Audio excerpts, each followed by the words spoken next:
We started on our Christmas rag quilt. Now let's go finish it. But first, always remember to share this so it will save to your profile and you can find it when you're looking for it again later. Y'all are going to get so tired of hearing me talk about these templates because I'm so proud of them. These are the templates that Missouri Star Quilt Company made from my art, and this is just part of the set. It's a holiday collection, and this is the Christmas tree. Here's the tree top, here is the tree body, and here's the tree trunk. I cut out a whole bunch of bodies and a whole bunch of tops, and I put them on 2 layers of flannel. The first thing I'm going to do is go and straight stitch around all of my pieces. I'm going to stitch them down exactly the same way that I would do it if I were putting them on a sweatshirt or t-shirt or pillow or whatever I was putting them on. Now, just straight stitch, 1/4 inch seam. Yes, it's going to fray. Yes, I love the fray. If you don't love the fray, just use a zigzag and that'll take care of it.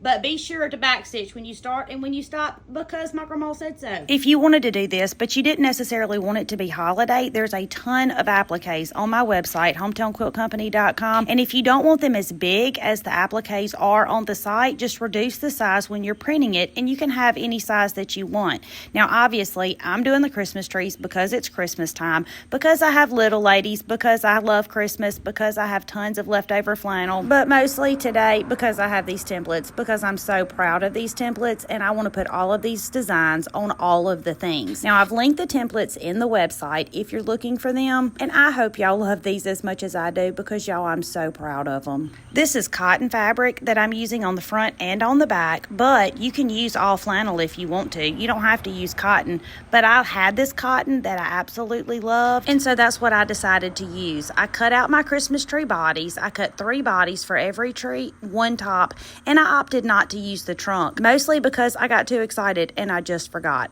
Okay, in between my 4 rows and my 6 rows, I'm going to put a strip with these Christmas trees. So my strip is 13 inches wide by 60 inches long. I'm going to put my fabric that I want on the back face down, just like this. Then I'm going to put my 2 layers of flannel on top of that. Now I'm going to put the fabric that I want for the front face up. Now I folded my piece, it's long, in half so I could find the center because I have 5 trees. And obviously I want to put 1 in the center and then work my other ones out. You can have as few or as many trees, or you can just leave this strip off if you don't really want it. It's totally up to you. Or you could put something that's not trees. You could put reindeer or flowers if you didn't want it to be holiday themed, or turkeys if you want to do Thanksgiving. Or you could do your little people's name. That would be precious. Now, after I have it on here, like I'm satisfied, then I'm going to straight stitch around each Christmas tree. Basically on top of the stitches that we've already made. I'm going to stitch each Christmas tree down, and then I'm going to sew this in between my 2 pieces that we've already made, and we're going to have the most precious rag quilt. With the straight stitch, this will fray, but y'all know I love the fray. If you don't love the fray, just do a zigzag. You could do this same design and do multiple strips.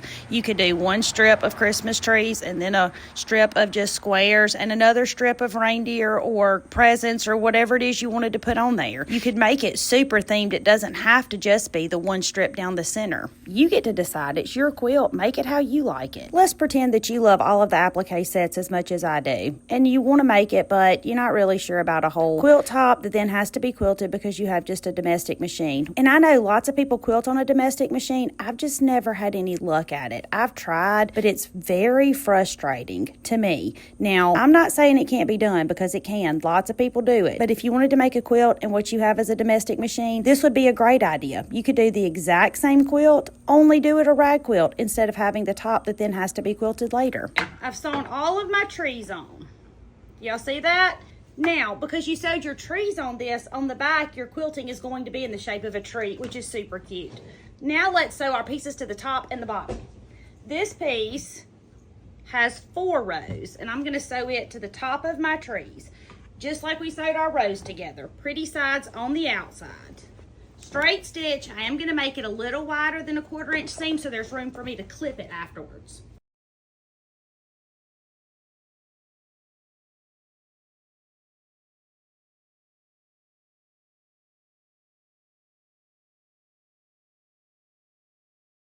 Look how cute it's coming together.